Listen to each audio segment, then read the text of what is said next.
Okay, we're live. We're live. Hello, hello. Hello. Boa, Uh, boy. Hi guys. So sorry about the delay. We're waiting on Uber. Apparently, he got caught up in something important. So he's probably join us later on. So Jerome. Okay. To another room right now, and then we'll start. Give me 1 second. Okay.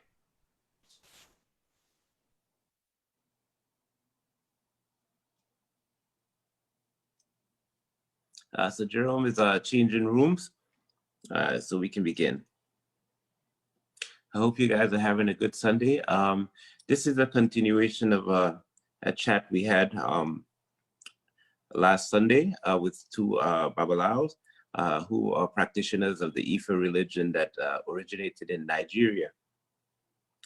So today we're going to be discussing the concepts of good and evil within the framework of Ifa, and also the different saints, the attributes, and also their what they're known for, what they invoke in people, what the protection And they. we're back. Okay. All right. So I was just giving them. Boa, boy, everybody. Thanks for tuning in. All right. So I was giving everybody an idea of what we're going to be discussing today. So so without further ado, we're going to be discussing the concept. You want to start with the saints first? Will be easier. Well, whatever you prefer, Clyde. Whatever you think our audience and the friends would prefer to listen to or hear first. Okay, so let's start with the saints because the saints are very familiar. Some of them in the Caribbean. The most famous of all is, of course, Shango. So we can begin with Shango. Okay. So absolutely. What would you think your audience would like to know a bit about the history or who is Shango? Yeah, you could tell us a little bit of the history of Shango. I know he was once a king, and I think he committed suicide. Was that the story? So Shango, like many Orisha, again, have a storyline and a characteristic that defines them when they're in heaven, and has a storyline or a counterpart that defines them quite often through some historical account. In the case of Shango, considered to be the either third, depending on who you speak to, the third or the fourth Alafin, essentially emperor of Oyo, and basically a historical figure known for his military prowess, known for being very absolute in his authority, and being able to expand and militarily the reach of the Oyo Empire under his rule. The story you allude to is said that, and there are different accounts to the reason or the cause for the parent's suicide, is that in some Pataki, after basically misinterpreting a situation that was actually construed as an offense to him, he lost his temper and had subjects put to death. Then realizing that the offense was actually a mistake, or essentially had not been justified, it is said that he left Oyo, and basically some say together with a faithful servant hung himself. Okay. That's why the name Obakoso said there's the references that the king did not hang himself. After that, because his spirit is said to as a human which was elevated and had the energy and the archetype of Shango or Hevioso, depending on but the attributes of thunder, of authority, of justice, and so forth. his subjects raised as Obako. So in other words, he did not hang himself. Right. The idea was that he ascended and he became Orisha. So he has a. So you And don't. go ahead. Is he known for a short temper? Shango, in the time that that he was alive as a king, he was known to be very very stern and to be, yes, short-tempered or volatile, right? And that fed into a lot of the, the life of the Allah, fed into a lot of the sort of the lore and the attributes. His ability to, in theory, breathe fire. The idea when you use the metaphor of breathing fire, being temperamental, being explosive, right? There are many allusions to his use of would be gunpowder or other things that describe volatility and so forth. But he was also considered to be very honest or truthful, right? That is why, and there are many pataki, many esevifa that talk about his honesty, especially face olofin, in terms of always taking responsibility, saying, I did something, right? I did something right, or I did something wrong. I take responsibility for it.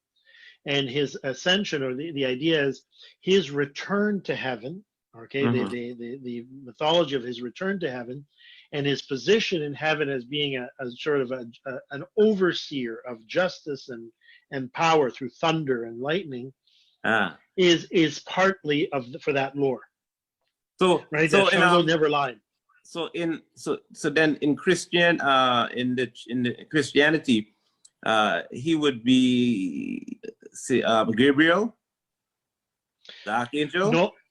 Well, again, if we talk about the situation of the slaves and syncretism in Cuba and in Candomblé in Brazil, in Cuba,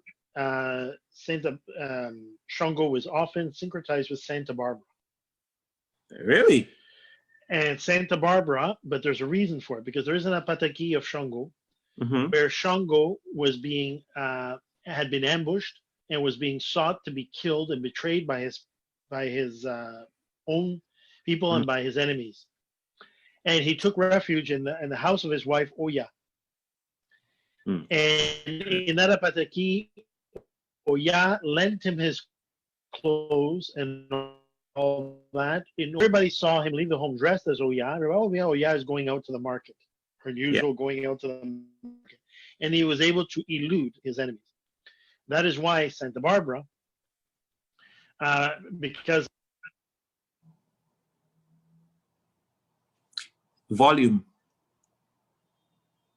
No volume.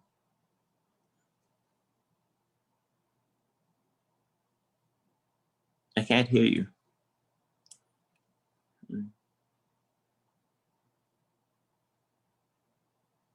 Guys, sorry, we're having a little glitch in the sound.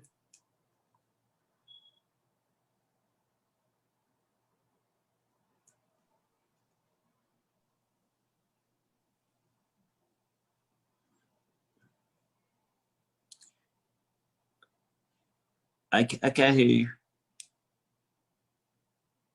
Again. No. I can't hear you.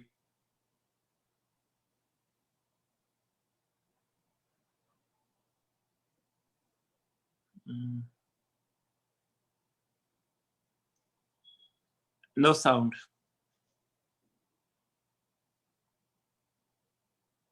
No sound.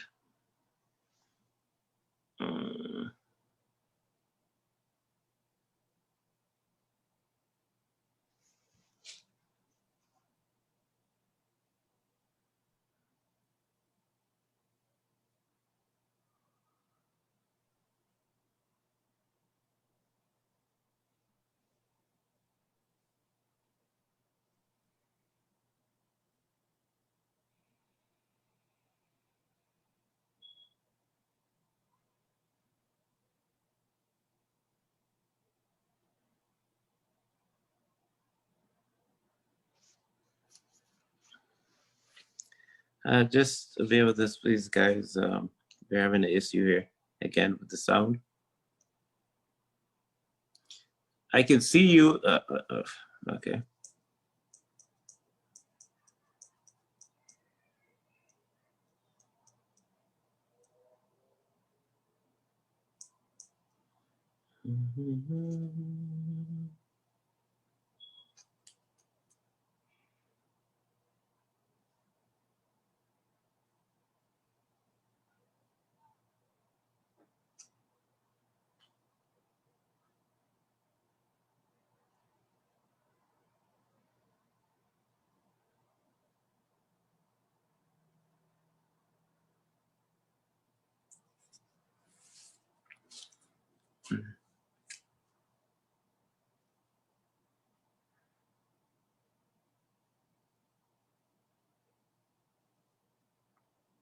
Can you hear me now?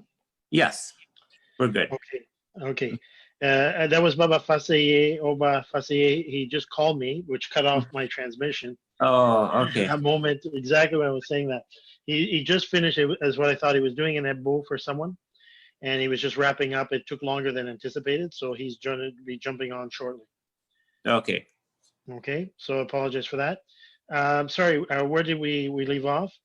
We're discussing why when Shango Oya protected him, dressed him like to go to the market. Mm-hmm. Exactly. So what I was saying is the symbols of Shango or Santa Barbara is a Christian saint, considered to be a virgin, who basically was a Christian, and her father locked her in a castle, and basically because she would not renounce her faith, she was beheaded by a sword and attained sainthood as a result of that.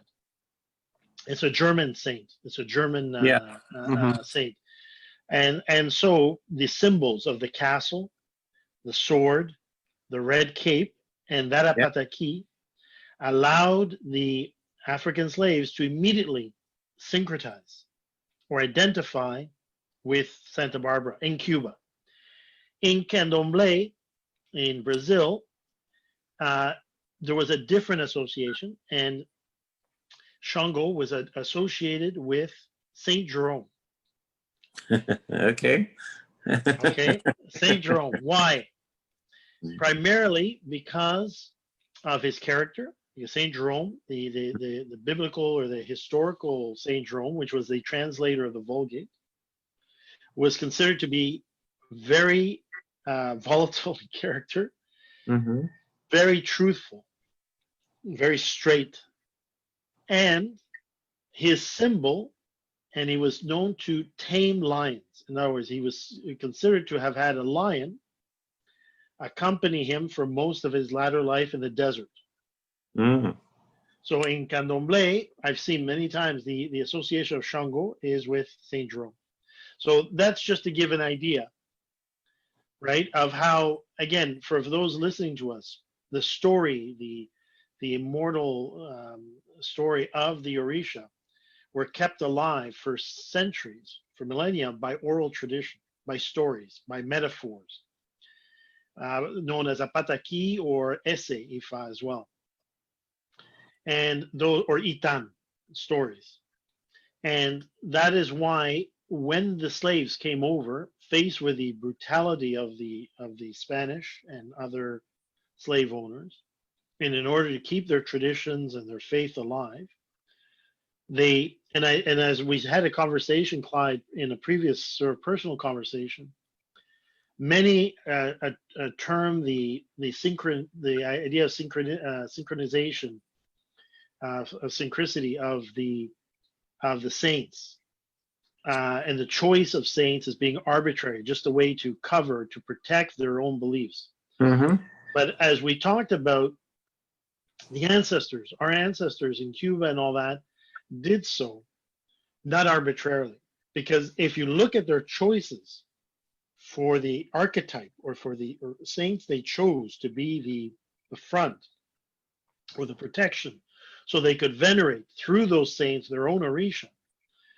they were very careful to look at the characteristics, the history, the Yep. icons, the Yeah. elements.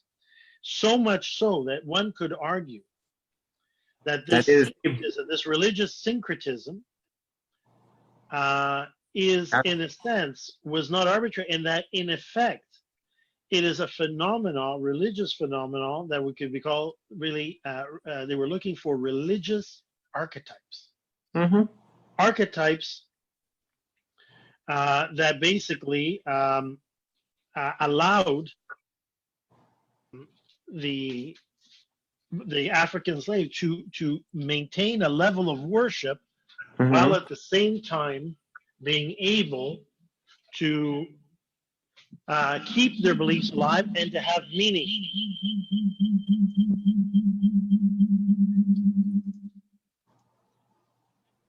So, but basically, that still speaks volumes, because that would show that all the religions have one origin. That's correct. Sorry, I was just allowing Baba Faseye into the conversation there. Okay. He just has to turn on his microphone. He's good to go. Bro, boy. Welcome, Baba Faseye. Baba Faseye, how are you? I'm good. How are you doing? Good. Yeah, bro, boy, what you say? How are you? I'm good. How are you? Doing well, thank you. How's the weather? Pleasant, very pleasant today, and yesterday was very good also. Really? Yeah, surprisingly. Mm-hmm. Wow. No snow? No snow, nice and sunny. Oh wow, just the way I like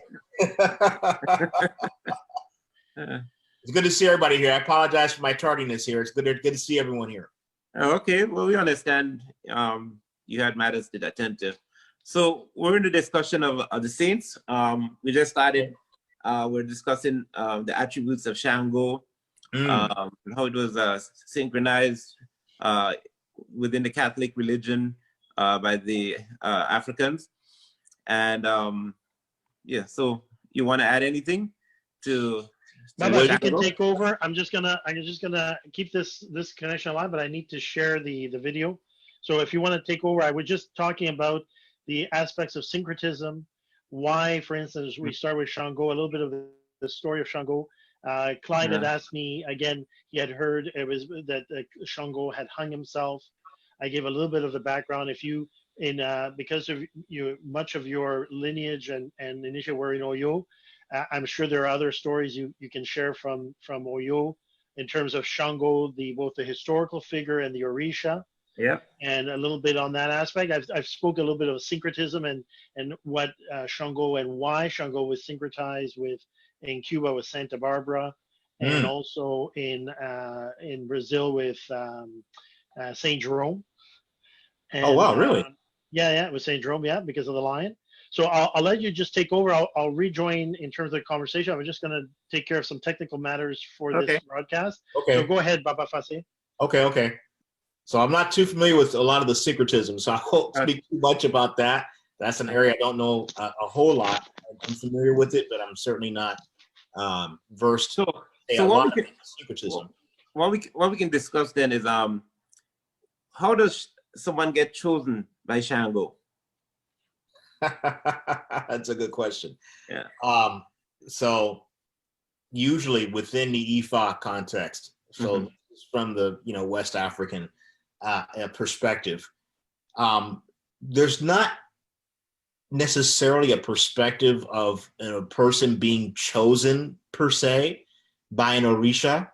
It's more that, for example, we do a divination for a person inside of Ifa. We make a reading. We perform dafa for someone. Now, let's just say somebody has received maybe a hand of Ifa, they've done Ishefa, or maybe even the person has done Tefa. Maybe they've been initiated into the priesthood of Ifa for whatever reason. And whichever sign comes out for that person, every Odu in Ifa, so remember we've said this before, there's 256 Odus inside of Ifa, maybe 700 to 800 stories. It depends. Like, we don't know exactly, but we know there's hundreds of verses of Odu. Every Odu in Ifa speaks about an incarnation of Orunmila, or the consciousness of what we knew of as Orunmila, that was here incarnated here on the earth. So inside of each one of these Odus, you will have it says the Orunmila was here. He had a particular mission to accomplish, to fulfill in his incarnation as Ejiobe or Obeyonu or Osalogbe or whichever Odu it is. Inside of that, Orunmila then had certain Orishas that were assigned to his team. So every Odu will say, maybe Shango speaks in this Odu, Ogun, Obatala, Eshu, so on and so forth. So rather than saying the person was chosen, it's more like that Orisha is making an agreement to help support your destiny in that specific Odu sign that's cast for you. So Orunmila, are they like the medium in which the saints speak to man? So Orunmila is in Ifa, they say he's the one who sits at the right-hand side of Oludumare. So they call him Ibikejulamare, the one who sits at the right side and witnesses the destiny. He's the witness of fate.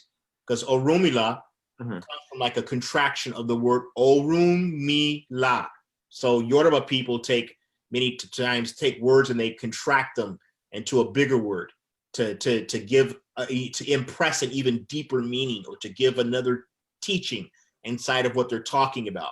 So Orunmila is who we're talking to that'll tell us this is the team of Orishas that supports this person's destiny. So the word Orisha in Yoruba simply means deity that supports the person's destiny, deity that supports this person's head.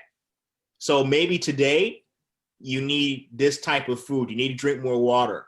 Maybe tomorrow your doctor tells you need to drink more juice or drink more herbal teas or whatever. So inside of an Odu, we determine from that particular sign which Orishas are speaking inside that Odu. And then now we're finding out which Orisha is here to help support this person's destiny as that incarnation or as that connection from the Odu Ifa that was spoken for that individual. So in other words, what I'm saying is we choose the Orisha that we wish to work with. Ifa says we've pre-chosen that Orisha before our incarnation on the earth. We've decided which Orishas we want to have as part of our team to help to accomplish our destiny. Because what I noticed is that in my research and observation is that a lot of the people who have let's say Shango or Ogun, they actually have the characteristics in the nature as these saints. Sometimes they do, yes. Yeah. You know, but that's a very interesting comment. But it which falls exactly in what Baba Faseye just said. If the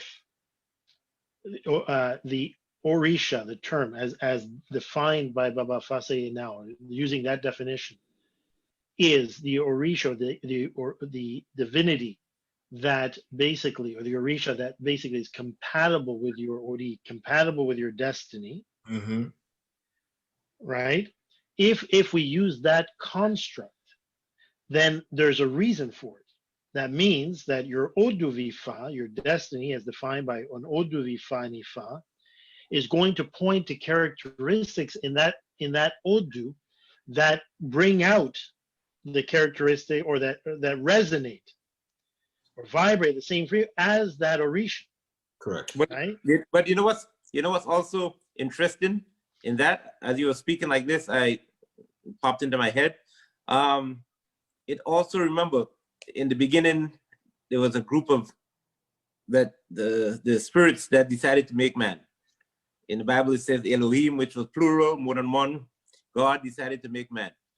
So, and they wanted to impart their nature on man. Let us make man in our image. So when these saints, just speaking about Shango or Ogun or Shun, having these characteristics, it makes you wonder if that's the spiritual DNA inside of us. You know, some DNA goes towards more your mom, towards your dad. You know, so it's an interesting. That that going back to our previous transmission, we talked about it. I made a metaphor, a comparison. That again, Ifa, and if we talk about Ifa, Ifa always speaks in two signs. In other words, in pairs, and that those pairs bring with them the characteristics of the Meiji, or in a sense the father, the parents of those Omolus. But the idea is twice, right? The idea is that the double is representative of the DNA, the double helix of DNA, right? And so when you say, and it's funny, we always come back to that same conclusion, that same analysis. Is that what Ifa represents is a spiritual DNA map. Yeah. Right, where the programs, the knowledge, and the characteristics, the destiny of the person is encoded, and the Ifa represents the reference, or the essentially the ability to view that and to interpret that and to guide that to accomplish its mission, and to essentially to accomplish, if we want to look at it, what you were born to do, what you were born for. If you look at it, when scientists study the human DNA, they can actually predict certain diseases that you might inherit from your parents and stuff like that. Exactly. But on the spiritual side, no one, because consciousness is such a abstract and very hard thing to figure out. There's no instruments that can really tell where consciousness is. You can't even tell if consciousness is inside your head or if it's over there in a corner affecting you.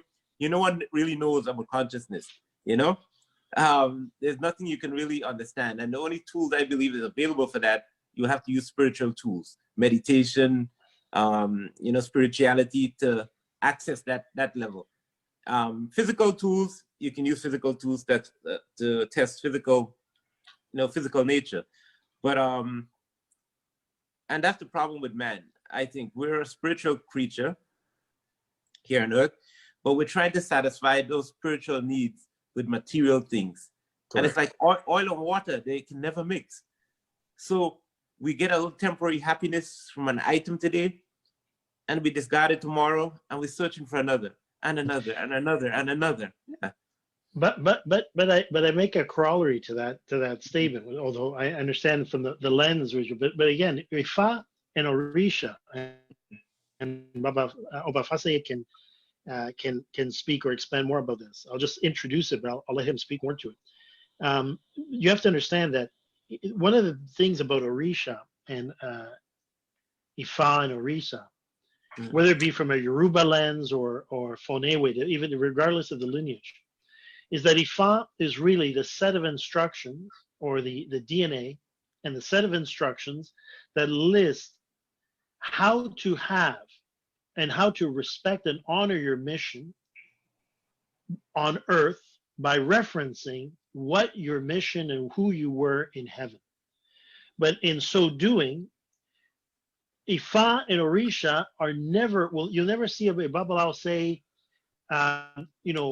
forgo your material needs, no, because every old Ifa, and that's why it's time immemorial.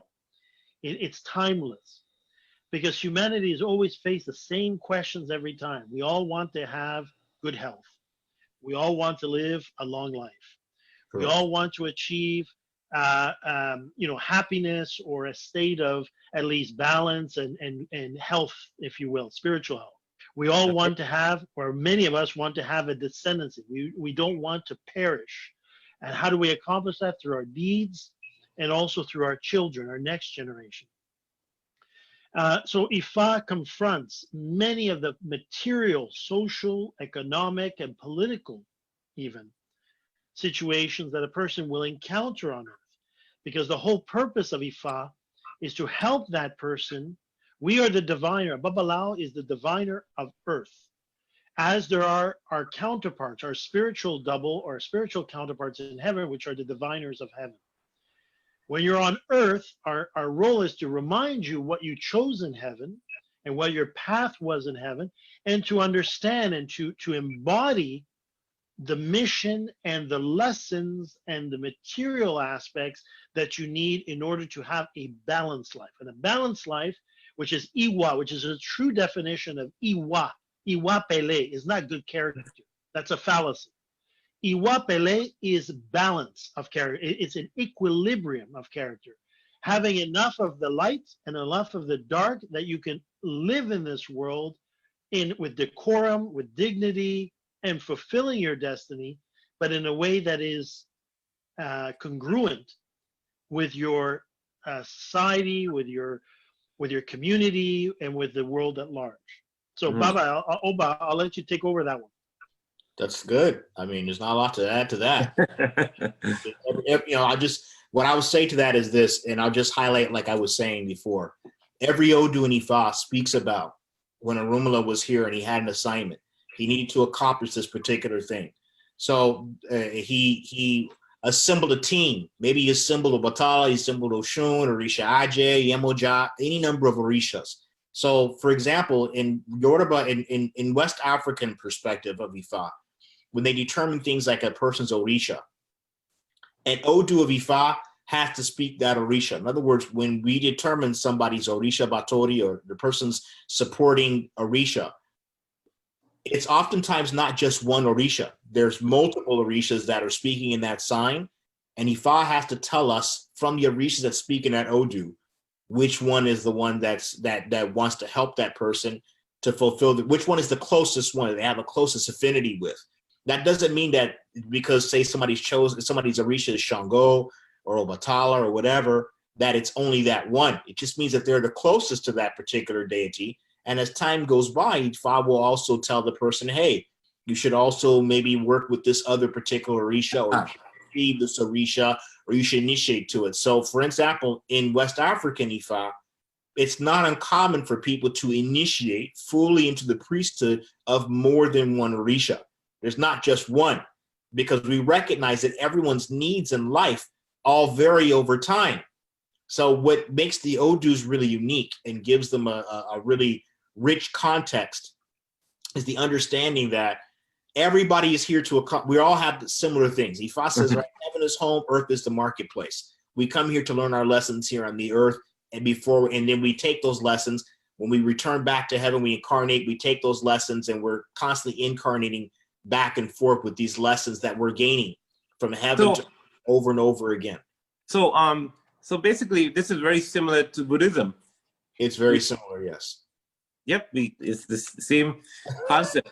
But if you, it is a very similar concept and context when we look at it from that perspective. Yes, because these are incarnations of Orunmila. So when we initiate somebody, we're finding out which particular incarnation is this person of this sign of Ifa, because everybody's here to do the same thing. We all have similar things. Somebody's looking for a husband or a wife, for children, for job, for money, victory over obstacles and enemies. They're looking for a house, better health, or whatever. But how we get there is unique for each individual person. So that's why these Odus are so unique, is because the Odu gives a blueprint behind how each individual person accomplishes it. So how Ejiobe got there might be different than how Oyekulogbe got there. Same goal, same humans, same experiences, but the story might be different, and the roadmap to getting to that particular place is unique to that particular sign or Odu, as it is for us as humans. Isn't that amazing? How these so-called primitive people were smart enough to map out the psyche of a human being, right? Yes. Something that is the most important thing to us. When you look at a human being, it looks like, without access to information like that, we look like someone who just got marooned on an island with no directions, no map, no instructions, no nothing. And it's like we're trying to relearn something. There's something in the back of our mind, that's telling us we're more than what we think we are. But right. there's no map. There's nobody to help you, guide you along this path. So you struggle unnecessarily. You suffer unnecessarily, and this was something in Buddhism. Buddha's main concern, because Buddha was born a very rich man, and gave up all the riches in the world that people will owe for, because he wanted to find out about himself. He said there had to be more to life. And his main thing was to eradicate suffering. He said he didn't care. Don't ask him anything about what happens after death. He was more interested in eradicating suffering on earth. And it's because of the way we think and our lack of knowledge. Because Buddha recognized that suffering begins and ends in the mind. That's why the Buddha said that pain is mandatory. We're all going to have pain in some form or another. But suffering is optional. If you believe yourself to be suffering, if you're the cause of your own suffering, your own inner working, inner dialogue, then people have self-inflicted suffering. You know, in Yoruba, they call that one way, one interpretation of this in Ifa is what they call elenini, which can also refer to self-created demons or self-created suffering. In other words, sometimes our thoughts and our actions can be so adverse or can have certain things that it begins to take on a life of its own. If we're harboring so much negative thoughts or holding on to certain things, certain actions, certain attributes, certain behavior patterns and things like this, sometimes these things can now begin to snowball and take on a life all of its own, which can create suffering for yourself or suffering upon other individuals as well. You know that story, Frankenstein? Mm-hmm. It's a very interesting story where a man tries to creates a monster which turns around and destroys him. And you're talking about we breed life. We have the power to breed life into entities, create entities. We create machines, we create war machines, we create businesses. All these things are spinning out of control now, coming back to and actually hampering us. So when we create these dwell on these negative thoughts and add fuel to it and feed it with emotion, they become entities that will prey off us. Correct. Will prey off people next to us. There's some people who call you. They don't have anger in the voice or anything like that. Hello, how are you? And instantly it saps your energy. Correct. They said nothing negative, but they sat. Another person called you.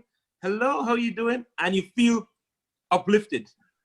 One saps you, one uplifts you. Correct. Same words, no, not even a different change of tone or anything like that. But one affects you one way, another affects you another way. Because everybody's always being affected by these energies that they're creating. Mm-hmm. And then also energies that you pick up in your day-to-day life, interaction with other people, foods you eat, things that you touch, clothing you wear, where you sleep, all those things. That's why a lot of times even in Ifa, we'll identify things of what they refer to as ewo, which just means that it's a taboo. It's not because sometimes those things are inherently bad of themselves. It's just that also that sometimes certain things a person may be doing may be things that are incompatible with their particular destiny. So maybe certain food you're eating, certain place you're going, certain way you're dressing, certain way you're conducting yourself is creating a phenomena in your life that where when you do talk to people, like you said, and you say hello, people have a very adverse reaction to it because there's something within your spirit or something within your vibration that's causing other individuals to have a reaction to it. And so within Ifa, they make different medicines and things to be able to address that, to change the vibration of a person, to try to work on healing that so that, because the goal is we have to be able to live and interact harmoniously in the society in which we find ourselves. If every time you talk to someone, you say hello and whatever, people are having an adverse reaction to you, that you find yourself being shut out of various opportunities and friendships and relationships with other people because people are just turned off by you. And a lot of times people don't even know that that's what's going on. That's They're like not aware of it. They didn't see them. No, he didn't have clothes on, but he thought he was putting on his finest clothes. He didn't realize he didn't have clothes. It's like someone sees someone, and the old people back in my country used to say this thing. It's very interesting what word they used to use. Oh, my spirit doesn't give with this person. Just met the person. Something about them. Oh, my spirit does not want anything to do with this person. Interesting use of words. It is. Because some people are not necessarily compatible with other people. And we know this. I mean, whether it's from your spirit isn't compatible, maybe your ancestors not compatible with that person, maybe your heavenly mates or some other aspects of your spiritual quadrant are not always compatible. Sometimes we want certain things in our life, but we don't realize that what we're trying to get is not necessarily what's going to be the best fit. Yeah. And So so how, people say, yeah, my spirit just doesn't like that person. yeah. Something about that. Or you say, I don't like that person's spirit. Something about his spirit I don't like. So in your practice, how could you determine these things in a person's life? Yes. For guidance. If I would say, hey, you're having these particular experiences, I'll use a brief example. Mm-hmm. In Ifa, we have a concept of Egbe, which means like our heavenly mates, our heavenly companions. So Ifa recognizes that there's you, us here in the physical world, and there's also like a duplicate or a copy of ourself that exists in an astral realm, exists outside of our normal day-to-day perceptions in another spiritual realm, another astral realm. So Ifa will say sometimes maybe somebody's looking for wife or somebody's looking for spouse, but they're having difficulty being able to maintain relationships with other people. And, you know, no matter what it is they do, relationships are always short-term. Something's always getting in the way. Sometimes Ifa might identify that as a problem with someone's Egbe, meaning perhaps from a spiritual perspective in Ifa, maybe this person already has someone else that spiritually they have some form of relationship or some form of spiritual marriage or some other covenant that they have. And this other being or this other individual, this other spiritual person or this other mate still has a relationship with this person that person doesn't realize that they have a pre-existing contract or arrangement with someone else that is interfering in their ability to manifest that here in this physical incarnation in this lifetime. And so Ifa may identify and say, we need to do this particular rectification or do this particular ritual, do these particular things that we can satisfy this particular it's like credit. You know, somebody didn't know they already had, you know, they didn't realize that there was already another line of credit or that there was something else outstanding that needed to be addressed before you can move forward. You've got to check. If you look, you're trying to buy a house, you have a low credit score, then they say, okay, well, listen, this is all you qualify for. Okay, so you have to go through some things to raise your credit up or whatever else. But maybe some people didn't know that because they don't check their credit. So they didn't know that there was something that was a reason why they couldn't purchase this house before until they eventually went to apply for a loan for a house. That's the purpose of divination in Ifa. So this can also happen in people's jobs, people who can't hold a job for long. Yep, absolutely. It could be a lot of things, you know, people, I don't know, it could be like, it could be any area of your life, basically. I've seen it happen in the simplest things. I've seen something as simple as somebody didn't know that chicken was incompatible for their destiny. And they weren't supposed to eat chicken, not because it's inherently bad, but just that Ifa is identifying and saying, before you came here and incarnated here on the earth, you made a covenant, you made a decision before you took physical form that said that you weren't going to eat chicken because for whatever reason, this particular thing was going to impede you for fulfilling your destiny, whatever. Unconsummated fortunes, what some Odus will say. And a person, we incarnate here, we come here on the earth, we don't remember everything behind. We don't remember nothing. We don't know. And we just say, hey, Ifa says, you know, don't eat chicken for the next 30 days. Or better yet, don't eat chicken at all.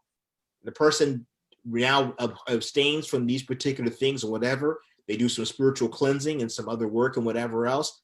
And then literally like that, the person's like 30 days later, oh my God, I got a job. I had this and this and this happened. And it seems like something so innocuous, so minor, but yet that seemingly small thing was the linchpin behind why things weren't manifesting.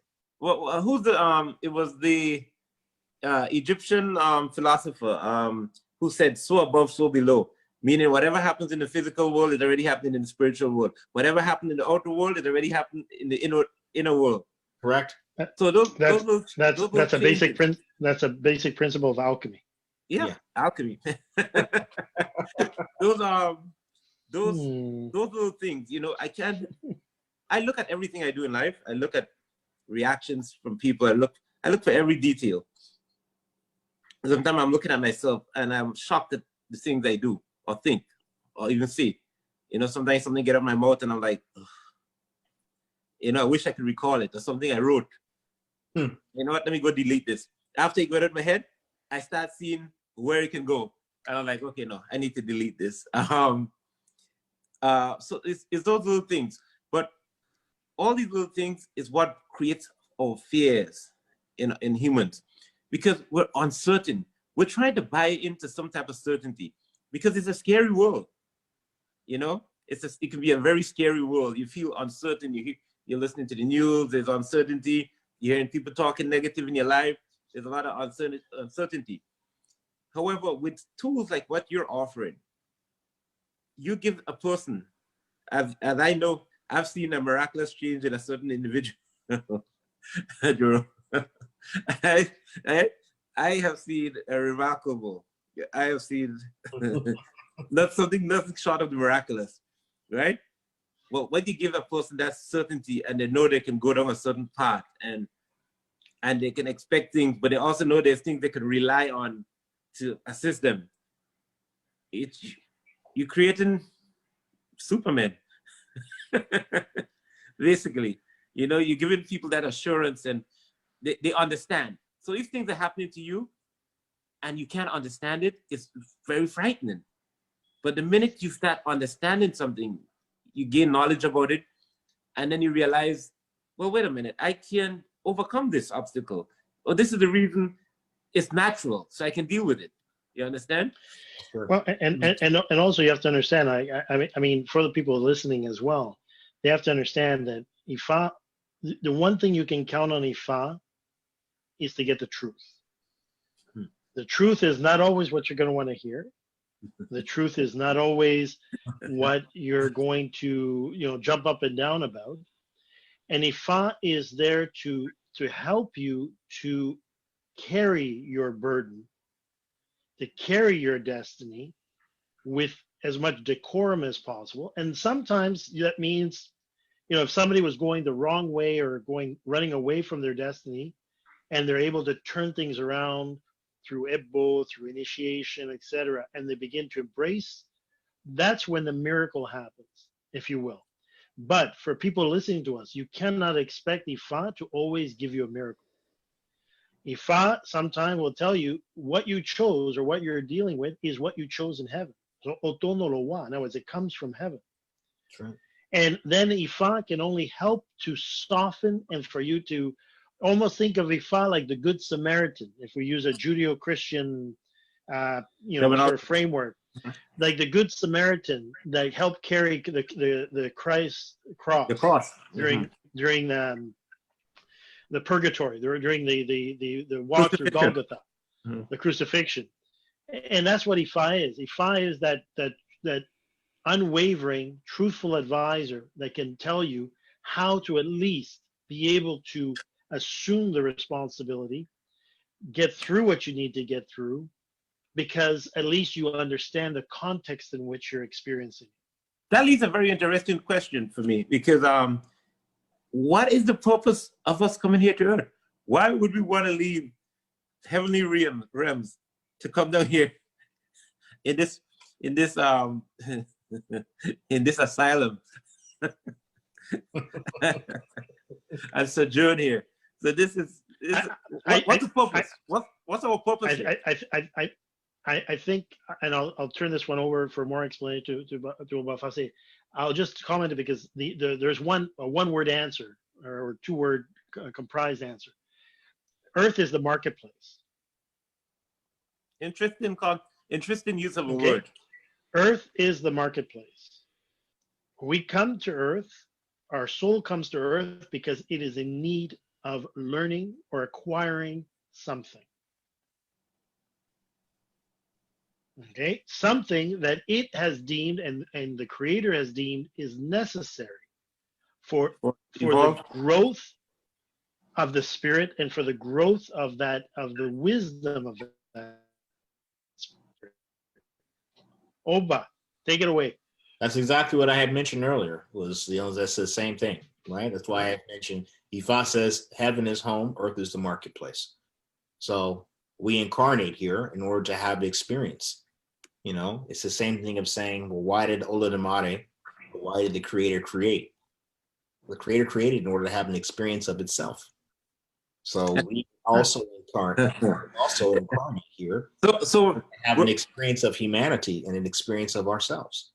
So we're back to the Bhagavad Gita, Indian Vedic text. We're back to Buddhism. We're back to Christianity. It's the same thing. It's like consciousness wants to experience itself, I guess. Yes. It's almost like, yeah, we're a fraction, we're pieces of one source, having an experience here. That's why it's necessary for union and for brotherhood among us, because we're fighting against ourselves, our whole self. When we hurt another person, we're hurting the whole. Because everyone is born, Ifa recognizes that everyone is born with an innate sense of divinity. That's what Ifa refers to as your Ori. It's the god or goddess within you. It is the deity or the divinity within you. It is the divine spark of the creative principle or the grand architect that exists within you, that's on a person's head. So that's what Orisha is, right? It is the divinity that has agreed to support, or the deity that is supporting what your innate divinity is of what was given to you as the divine spark from the creative principle. So everyone is born royalty. One could say that, yes. I like your terminology, the use of the word architect. It's a builder. Yes.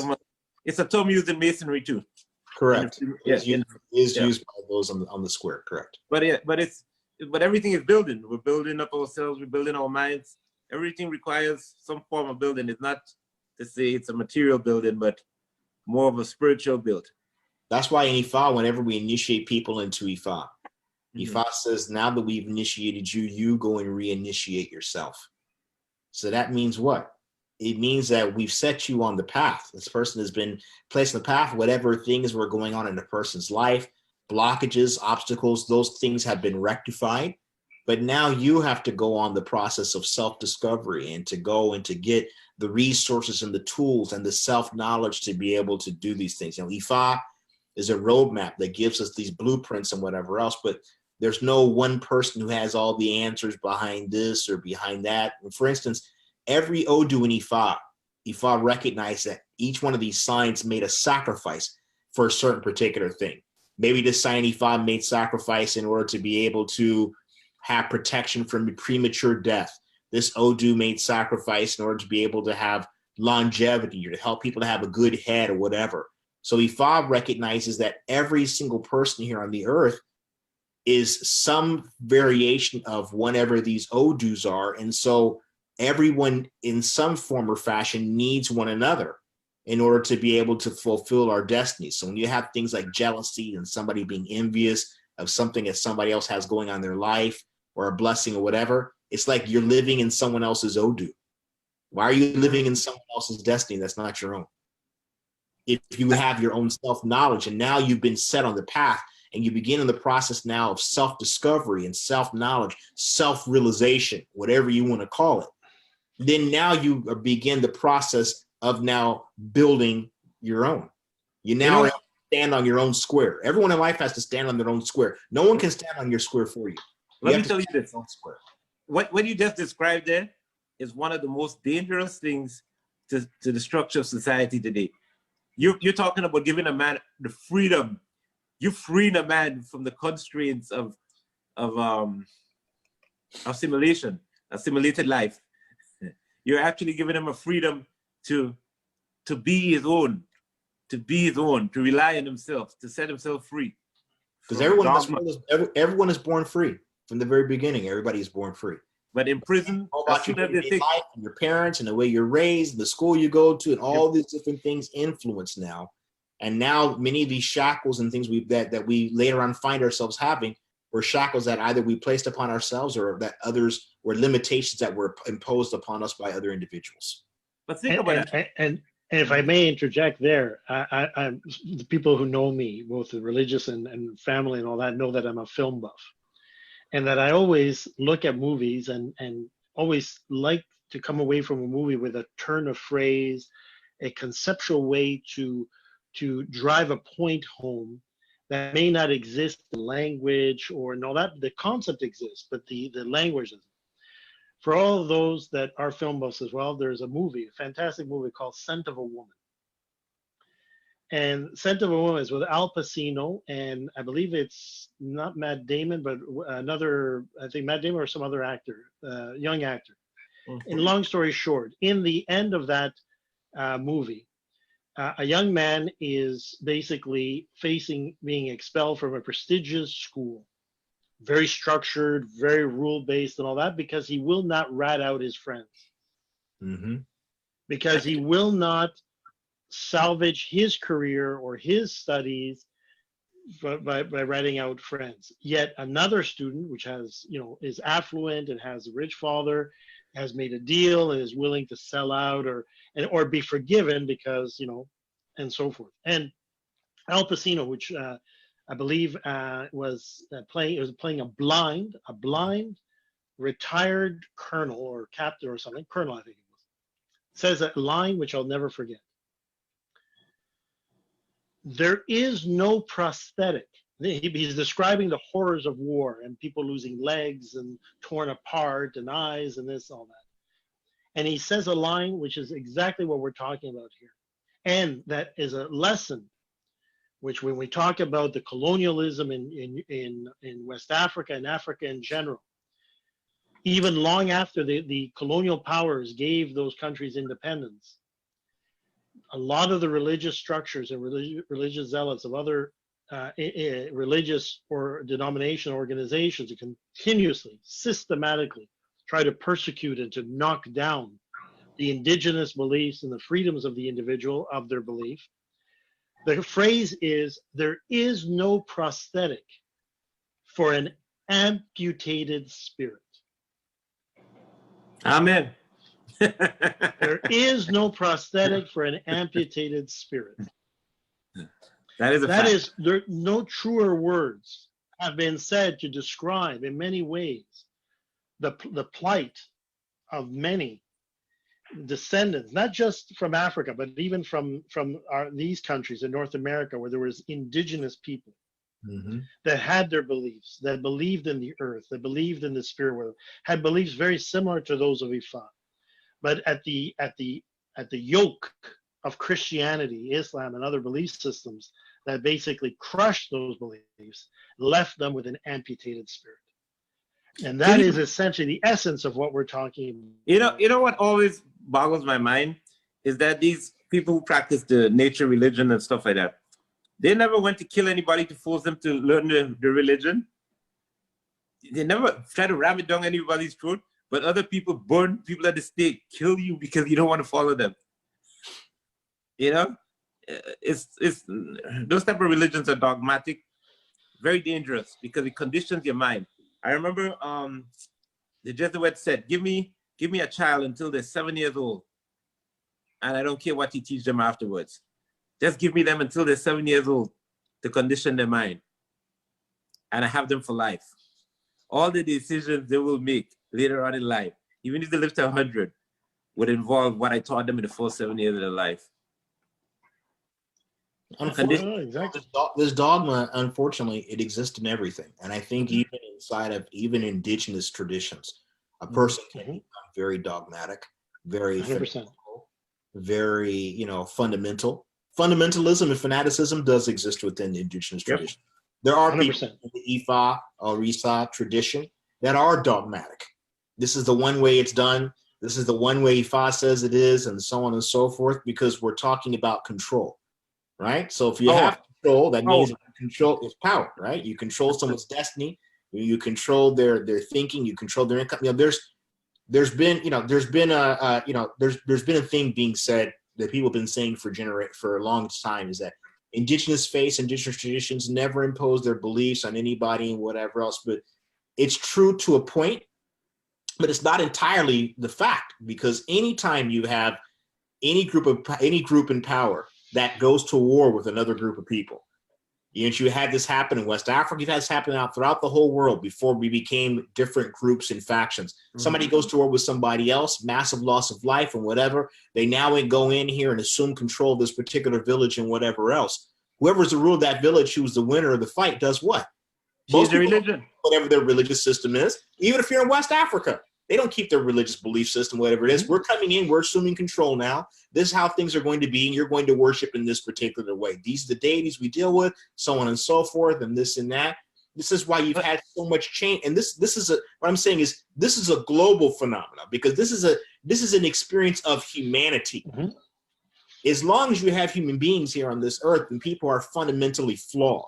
The problem is that people don't want to be, many times that people don't want to accept and take ownership of their flaws and take ownership of the things that they have issues with in their own personal challenges. Everybody has those particular things, but everyone doesn't always want to own it. Some people want to make whatever their particular challenges are to seem very pious and very righteous, like this way, because the deity said, I'm supposed to do this, or God said this, or Christ said we were supposed to. Everyone has this. This is an even business, even in an office, in a workplace. Even in an office. If there's any one group of people that were just this noble group of people that just lived together in perfect peace and tranquility. No one ever had any fight, because life has never been that way. Someone has something someone else wants. Somebody's got someone's wife. I want that person's wife. I want that person's husband. I want this person's job. I want this person's life. As long as you have jealousy and envy, which is a human experience, then this is going to show up and manifest in no matter what the particular belief system is, spiritual practice, Ifa, Islam, Christianity, whatever, because we're still dealing with human beings. The problem is when we try to separate and differentiate ourselves and say, I have such a noble belief system that my belief system has never, ever been this way. The moment you say that is when you get into trouble. And that's a moment when spirit now tests you and says, oh, really? You would never do that, huh? You would never? You're immune to this particular thing? Okay. Even the Bible talks about this, right? In the book of Job, when the Bible says that Satan, from the biblical perspective, was telling God, hey, the only reason why Job is so faithful to you, because you have a hedge around him. A hedge around his life. If you take all these things away, surely he'll curse you to your face. So this is what happens when we try to have things from an absolutism perspective and say, I would never do this, I would never do that, I would never do this. Then now, because everything in nature exists in duality. Life and death, life and darkness, life and death. So now things come about to test your conviction about that. You know, it's very interesting you say that. If you just do a simple experiment, you can be sitting in a chair you're accustomed sitting in, and just say you're going to sit there for 2 minutes without twitching your shoulder. All of a sudden, you can do it before without thinking of that. The minute you said you're going to decide to do this, you put it out there. Your shoulder would twitch. Everything will start twitching. Everything become harder. The minute you say something, if someone say, if you want to see God laugh, tell him your plans. That's right. All right. My mother used to always say, man makes plans and God laughs. Yeah. It's in Cuba, they say, man proposes and God disposes. Yeah, God proposes. We see that too. And somebody said children play with toys. A friend of mine recently told me that last week. He said in their culture, man plays with toys. They say that man plays with toys and God plays with man because man is God toys. That's right. You know?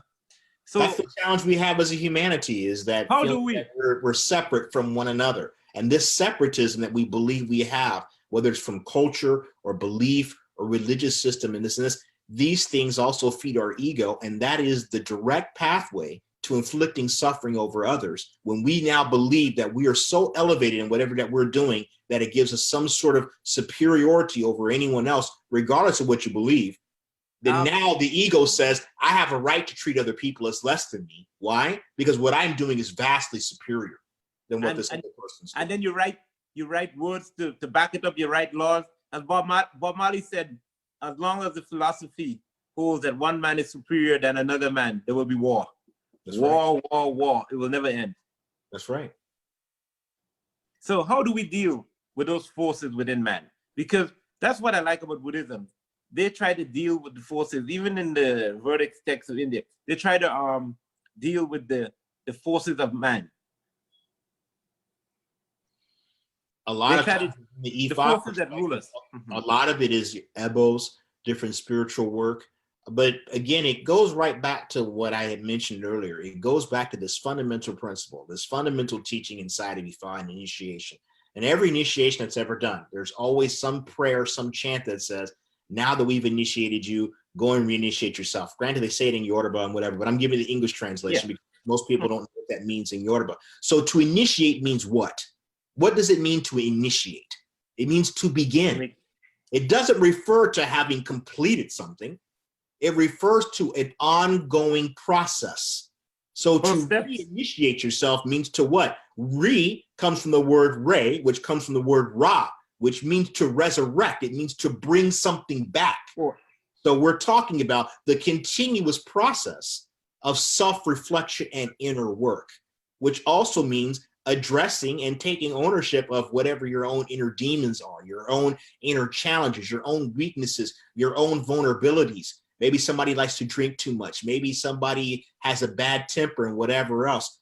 Outside of the context of judgment, the first thing it starts with acceptance, accepting that there are these traits that exist within yourself. I know I'm this particular way and whatever, right? But the Bible says what? Before you try to remove the straw from your brother's eye, first remove the rafter from your own. Ifa says from Ogbe Hunle, Ogbe Oworin, Ifa says one must take care of matters at home before they try to address matters outside of the home.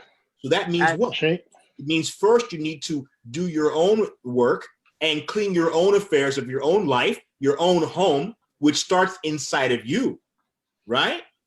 Now, once you've done that, and it's an ongoing process, now you can be more effective in being able to have a more clear perspective about how you can address these things with others. And that's not to say that priests in this tradition are perfect, but we're talking about the fact that you know what your challenges are. Anybody who says they don't have any vulnerability, vices or whatever, that's the most dangerous person out there, is somebody who says, I don't suffer from any of those things. As long as you're human, everybody suffers from some. And you know, there's an old saying that says, the truth shall set you free.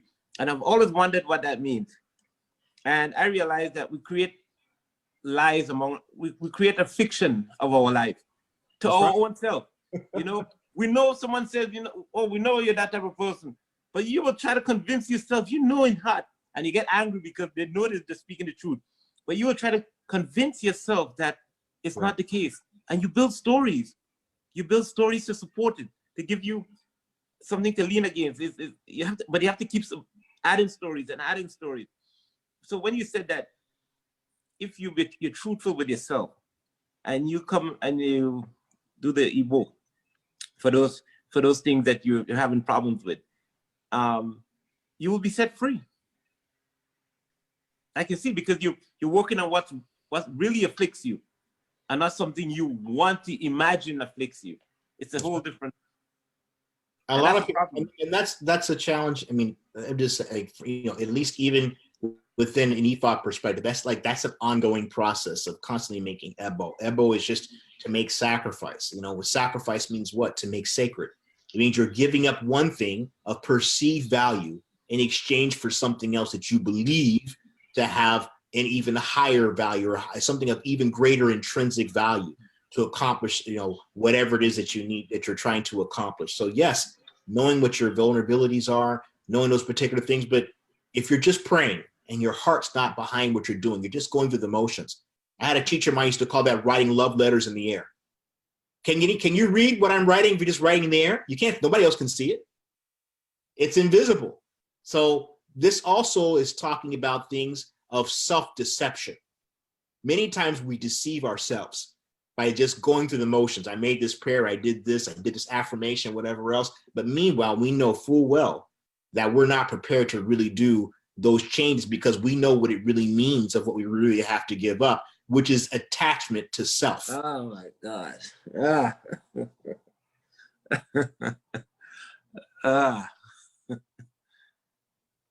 This is And what again, attachment to self, but again, as was said earlier, quite often that self is a fabricated self. Exactly. A self fabricated based on what the person likes, or what the person perceives, what the person is being influenced to think, Our wishes, but not in alignment, not centered with one's destiny. So the reality I'm looking at here is the gist of it is we have a mission, right? That's our sole purpose to know it is a mission. Correct. Not for distractions, not for feel-good moments, not for this. We have a mission to accomplish because life is a serious business. We have the fun and games when you're a child, so you enjoy that then. But we have a very serious mission, and if we're not doing that mission, then we're gonna be we're in for a lot. We're gonna create a lot of suffering in our lives for no reason, and unfortunately, suffering on other people. My mother used to call that, you can't, faking the funk. So in other words, people are saying something and they're creating this false image, right? Which means first it's first your self-image is wrong. So what do most people do when their image of self is incorrect?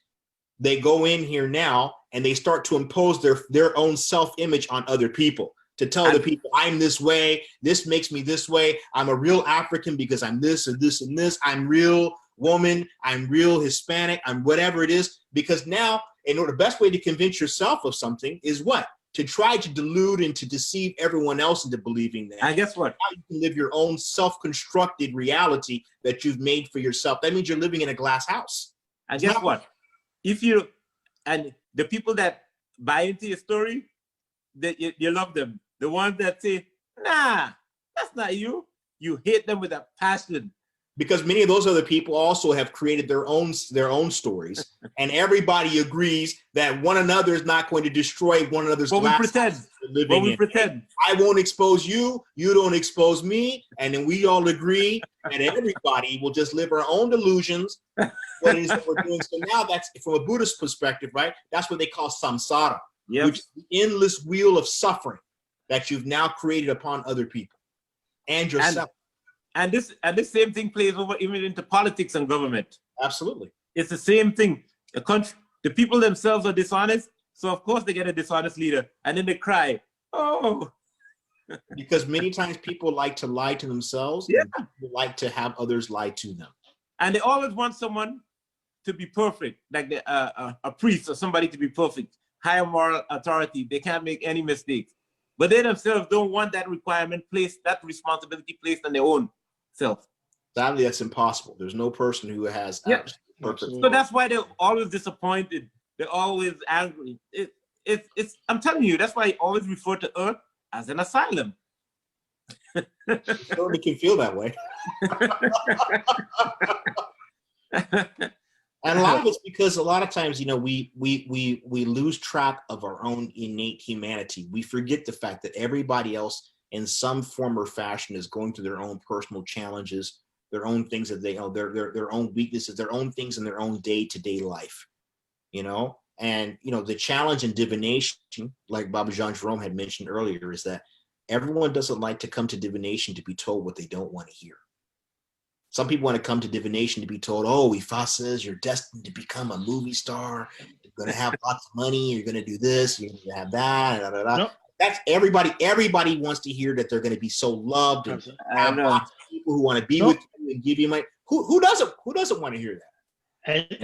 And sometimes a person, like, again, will come to say, they come with a preconceived idea that all their problems are caused by witchcraft or evil machinations of others, only to discover that the only evil, the only dark aspect, or the causing them their trouble, is their own behavior, their own actions, and even in cases, as Baba Faseye mentioned, the aspect of their egbe. In other words, something that their own egbe, in other words, their own divine beings, their own spiritual heavenly mates, their own sometimes guardian angels, sometimes even their own OD, is causing the problem because the person is going against their destiny. They're doing what they shouldn't be doing. But because they're so, at that moment, so blind and so wrapped up in their truth, their belief, they, when confronted with that, they say, well, what do you mean there's nobody doing anything to me? What do you mean it's not witchcraft? No. You know, let me address that. You know, I have to give you credit for that. I know someone who came to you, Jerome, about that, about thing, and they thought it was going to be witchcraft in their life. And it turned out that it was not you. And you told them straight out, it had nothing to do with witchcraft. And, you know, and people are shocked because of that.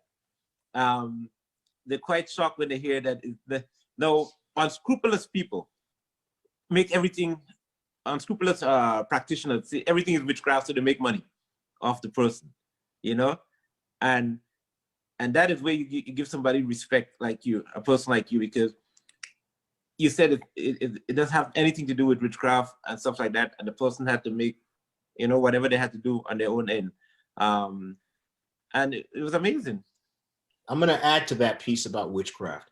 There are times that something is going on for a person and somebody says it's witchcraft, but we have to understand that there are various forms of witchcraft. And many times what people perceive as witchcraft is somebody sitting over some pot or some cauldron or whatever it is and engaged in some form actively of some sort of spiritual aggression or attack to another person. But witchcraft can be as simple as the word wishcraft. You're wishing for bad things. Other people are wishing bad things, speaking ill of you, saying bad things about you, bearing false testimony against you and whatever else. That in itself is a form of witchcraft. So when you go see a Babalawo or a Yanifa or anyone else in the tradition, they say there's no witchcraft going on.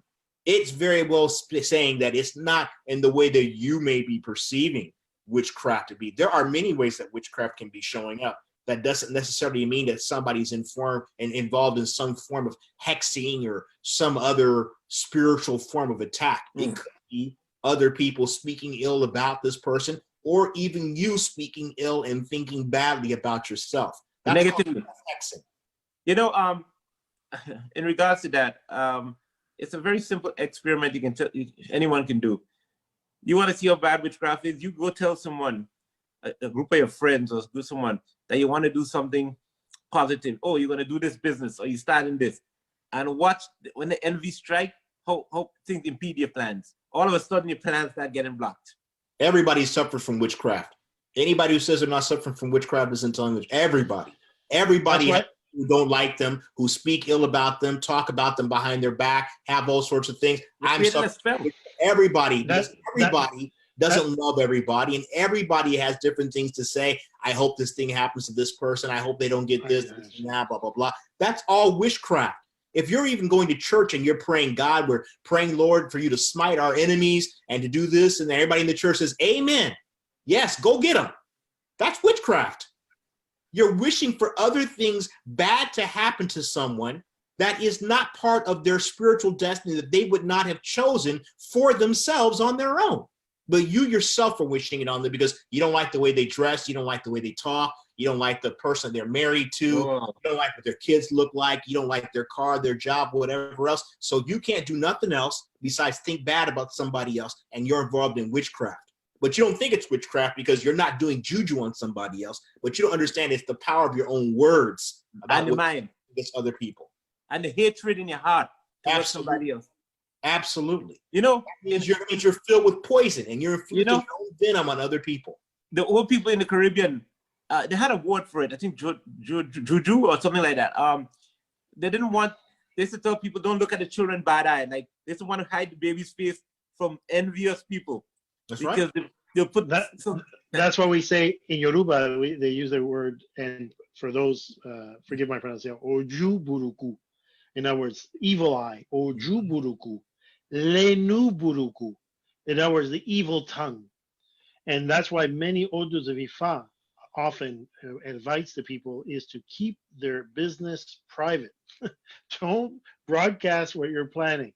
Don't tell everybody what your every move is, right? Because you don't know who's looking.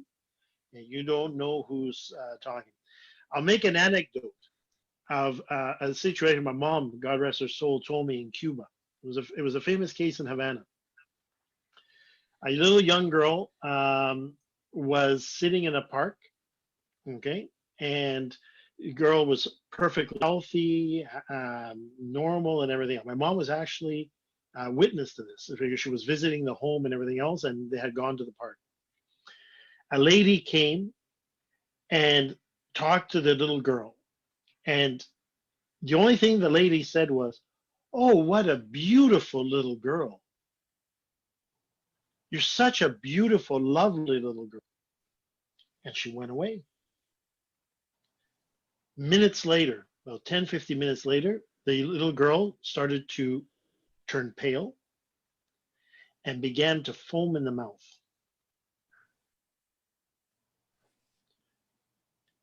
And later that night passed away.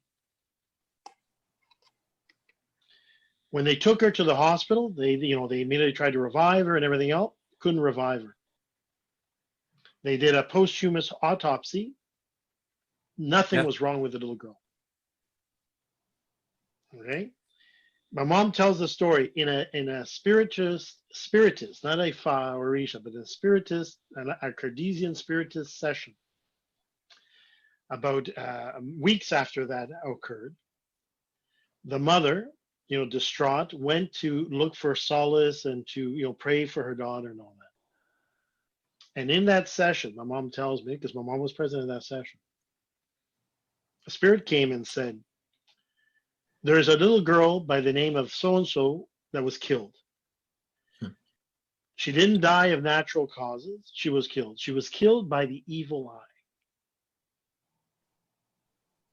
And the person who said this didn't know anything about the family, anything about the thing. It was just a spirit came and said, "There's a girl, her name was such and such. She was this old, and she was exposed to the evil eye." So just to accentuate, that's a story my mom told me many times when I was growing up. So that the power of the evil eye, absolutely. So listen, absolutely. When it comes to the evil, but the term evil, and we said we were going to talk about evil, good and evil within the Yoruba or Ifa or Isa context. The word in Yoruba, oju buruku, lenu buruku, means dark, right? An aspect of darkness, not evil, but darkness. And that constant theme of light and dark, right? Excess of one or the other brings imbalance. And excess of one or the other can lead to death or illness or some other ailment. So it's the same thing like acidity and alkalinity in the human body too. Correct. Returning to that to the evil eye. I heard that some people have the evil eye and they're not even aware of it. It's something inside of them. They're not even aware they have that evil in them. Sorry, the Oju or the Lenuburugu? No, the evil eye. Some people, yes, they're not aware they have that. No, but that's what Baba Faseye mentioned, right? He hit the nail right on the head, right? Sometimes we earlier on in our conversation, we were talking about the issue that my spirit doesn't like you. I don't like your spirit and everything else. You, the incarnated soul, may not the physical, but the spirit that comes with you or the energies that come with you may be incompatible with that particular person or entity. So you come with that, and that's part of your spiritual DNA. Wow. No, and as for the evil tongue, you see the power of a person who's like a friend who tells you one thing and goes to another person, tells them, and creates souls discord in relationships, in villages. They could burn down a whole country by the tongue. That's how powerful the tongue is for creating witchcraft. That's correct. In Yoruba, they destroy families, they destroy friends. Ofuashe is the power of spoken word, Ofuashe, which is on your tongue. So that's why Ifa says anytime people have to be very mindful of correct speech, being mindful of what it is that they say. You know, people even speak with a forked tongue. Somebody can very well, and like Baba Jean-Jerome was saying, oh, you're such a beautiful child and whatever else. But meanwhile, inside, oh my God, really thinking something completely different. See, people do this all the time. Oh, we love you. Oh, baba. Oh, so-and-so, or this person, you're such a wonderful person. Or people just say, hey, we don't like you, whatever else. But at the same time, just because somebody else is praising you, venerating you, saying certain things, does not mean that that's what's truly in their heart. We don't really know. We don't really know. So that's why many times, even spiritually, Fa will give recommendation, different type of ebo, different type of spiritual work and whatever else, because we realize that everybody is not always true.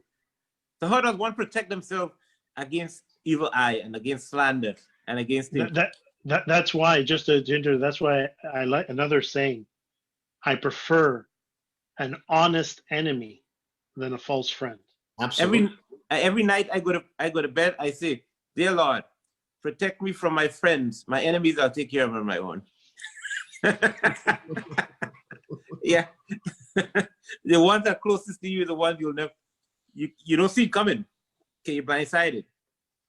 Yeah, because unfortunately, a lot of times, even for many people in life, and Ifa even talks about this, many times the people that are our true enemies are the folks that we've allowed to be the closest to us, and many times people that we've considered to be our family or our friends, or people who are part of our community or whatever else, that are the ones who are actively working to bring about our demise. Not everybody's happy when they see something happen for you. They see somebody who got a wife or got a husband, or they got this or they got that. And people in life want to try to attempt to spoil the good that somebody else has, just because for some reason they feel insecure or they feel that they're not as talented. You know, do you ever see the movie The Count of Monte Cristo? Oh yeah. One of my favorite movies. I love the book. It's a great movie. It gives a great lesson. Right, it talks about, so here you have Edmond Dantes, right, and his friend, and here Edmond had like saved the, he had gone and taken the captain, off to another island. The captain dies and whatever else. He gets back to the ship, and they tell him, well, hey, look, he ends up becoming the captain of this ship, right? And his friend, he's thinking, who's very wealthy and affluent, has everything in life you could ever possibly want to have. He's not lacking of anything. And Edmund just has his fiance, and he's got his captainship. His friend bears false testimony against him and reports about a letter because he was illiterate, right? He couldn't read. So here he's thinking he's passing a letter from Napoleon Bonaparte that's just a transmission between friends. His friend rats him out, and he ends up spending decades in prison over something that was said to him. But the story is one of the lessons the story is talking about is here you have a man who has less. It doesn't matter. Less, and it does yet not matter. More happy with the little that he has. Listen, and his other friend who has far more is jealousing over him, and really has no reason to. Listen, there's people who might have $100 billion, and they'll just be jealous of somebody's smile. Absolutely, it's insanity. What business this person had to be happy with this person? He shouldn't be with her. She's not the right this person's not the right color. Or they shouldn't have this title. They haven't done what I've done. What right do they have to be happy with a certain particular thing? And these are people that don't find any other joy than when they see other people suffering. Now they see suffering. Now they're happy. Happy. The best conversation for them is to hear the demise of someone. They become happy. Their whole day is made. Oh, really? He lost his job? And these are the same people who pray. And these are people who pray for this as well. They pray for something bad to happen, and they want to make sure that they're present, make sure they can see somebody else's demise come about. I'll tell you something about that too. Since I was a young person, I used to I could feel energy. People don't understand when you send negative energy towards somebody like me. It comes. I feel it like an atmosphere. Like when the atmosphere changes, like when it's about to rain, I sense it. I feel it. And I just take it off like this and send it back. Just pull it off and send it back. Sometimes I just ground it, or sometimes I can't be bothered with them. But I feel the atmosphere. It's like a subtle change. It comes in your mind, and then all of a sudden your mind starts racing or changing. Or you wake up 3 o'clock in the morning and you feel the energy at you. Absolutely. It's trying to seep into you. I always could feel these things without having any idea of these of any system or anything. I always felt these things. You know, I feel energy like if almost like it's a moist. I can feel it. I can't explain it to people. It's tangible. Yes, I can feel this. I can sense it. I can smell it. If you don't understand, you know, and I feel it. I destroy it. Even in my sleep as a young kid, I sense like things coming at me. Eventually, I was able to get up and battle it. I remember one scary thing happened to me one day. I went to sleep, and then I felt like I left the door open, and I went to the door, but I approached the door, and I know that thing is behind the door, and I never forget that. I go to push the door and push back, and then I push, and you push, and then he won. And again, the door opened, and you know who was standing in front of me? Me. But a shining me, with a grin on the face. I never forget that. Wow. Yeah. But then I would see, sometimes there was other things, you could feel like a dark force behind the door, you know? It's always trying to get in, and you're trying to close the door. You remember, oh, I didn't lock the door. You try to run in your sleep to lock it, and it's trying to get in, and it's like a battle. But I used to lose before, but the minute I wasn't afraid of them anymore, they couldn't beat me. The minute I said, nah, I'm not afraid of you. What are you gonna do? It's almost like I'm not afraid of it. Then I had more power over it. Wow. Gradually, the power grew and grew. And I was like, nah, whatever is inside of me is stronger than what's inside. Yeah, and as you have your first victory, right? You develop more confidence in yourself. Yes. You have more confidence, that gives you more ability to overcome it. As you know, each time it happens again, you develop more confidence in your ability to overcome it. Yeah, even even if I was in jobs or anything like that, I'm never afraid if I don't have a job or anything like that. It doesn't matter. It's like I believe. I don't know. I just believe that everything is possible. You know, I don't believe in lack and fear of stuff like that. You know, it's an adventure. You have energy. You have, you know, you can do whatever you want. You can bring what you want into this world. That's correct. Mm-hmm. So what would somebody do? I was saying, if somebody has issues, they want to protect themselves from negative energy in this world. What would they do to overcome it or get rid of the negative energy? If they came to someone like you, what to do? Yeah, what would you advise them? Do you have to do a reading? You must do a reading first. The reading will tell us what needs to be done. The reading could very well say this. The reading could very well say the person needs to make some sort of ebo or some sort of offering to a particular deity, a particular orisha. It could prescribe some sort of spiritual bath for someone they need to take. It could be some particular soap that's used to remove negativity or overcome for victory over enemies. It could be. I mean, there's so many different things. This is what I'll say to that. One of my babas in Nigeria told this to me a long time ago. My babas in Oyo, Alafi. He said to me, you know, everything in Ifa is not just about going to see some big babalao. He's a big name, and he does this big juju, this big elbow, big sacrifice, this and that. It's this, sometimes you go to see somebody, and the person just hands you a glass of water like this, and they open it up, they pour it for you, they say a small prayer inside of it. They pray for a good thing for you, they tell you to drink. You see something manifest in your life, you see blessing, whatever you're dealing with, whatever the challenge, because water has no enemy, right? Ifa says that, water has no enemy. There's a verse in Ed Joba that talks about that from the first verse of Ifa. But my point is this, he says, if somebody does something that simple for you, and they're praying for you with full intention, with open heart, open mind, love, they truly, and the thing is, you can feel when somebody is praying for you and they're truly praying from their heart, or if somebody's just giving lip words, chanting 5,000 verses, la, la, la, great. Anybody can do that, but not everybody can pray from their heart and from Let me tell you, there's some people don't even have to say a prayer. They just give you a hug. They just give you a hug or a smile. They just smile at you. My Baba told me, he says, if somebody hands that for you and you see your life improve, that person is a good Baba for you. Why? Because that person's spirit, remember we said it from the very beginning. We said that somebody said, my spirit doesn't agree with that person. Somebody does something that simple for you, gives you a hug, whatever, a glass of water, whatever, and you see your life tangibly change. You know that's somebody that you have good harmony with, you have good connection with.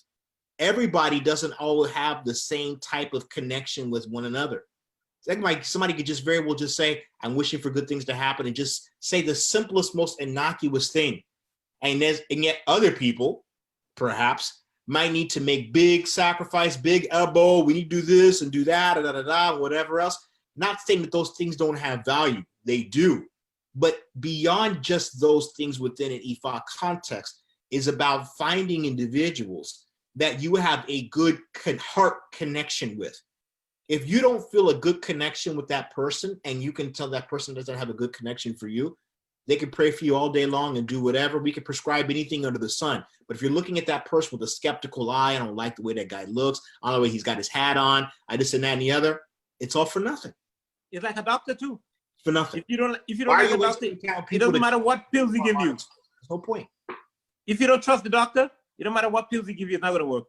And if you trust him, he can give you a sugar pill and cure you from something drastic.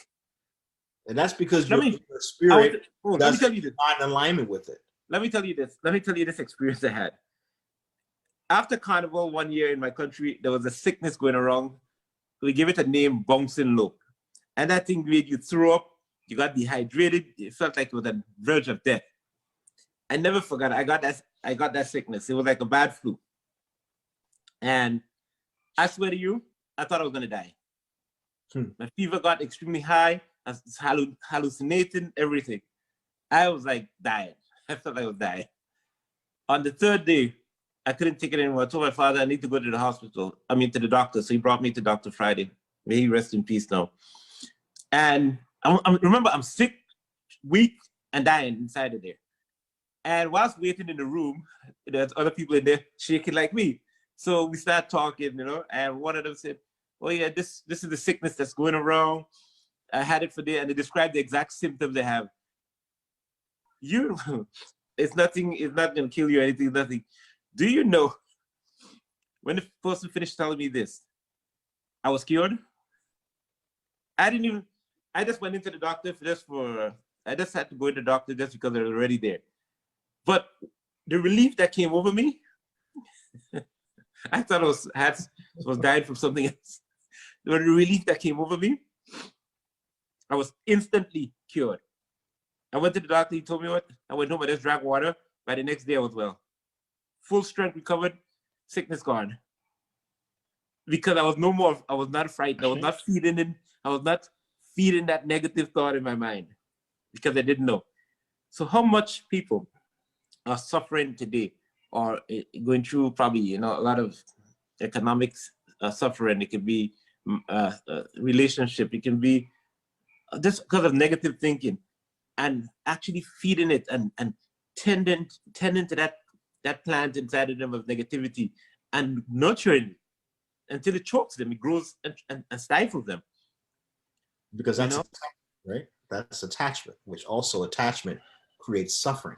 So when you're attached to something, you're attached to this concept, you're attached to this idea about what being who you are or how you live or or all these things. What does that mean? These attachments that we have to this sense of identity, attachment to staying in a relationship that is not a good relationship, attachment to staying in a teaching situation or training or whatever situation that full well is not compatible situation. Those attachments also add to our suffering. They add to our problems. But we listen to other things in society that says, oh, loyalty only looks like this. Somebody initiates you, you do this, you stick with, you do this, you do that, whatever. All those things, or stay in this relationship, no matter how abusive it is, no matter what the situation is, try to rationalize your way through it and stick through it. These attachments cause a lot of the suffering and pain that we go through. It's not saying that there aren't challenges and there aren't things that sometimes we have to press through something and whatever else. But that's where this honest self-examination comes in as well, being able to determine what is it you're going through and being able to do the inner work and say, is this a situation that is a manageable situation that I can work on being able to help ameliorate it and make it better?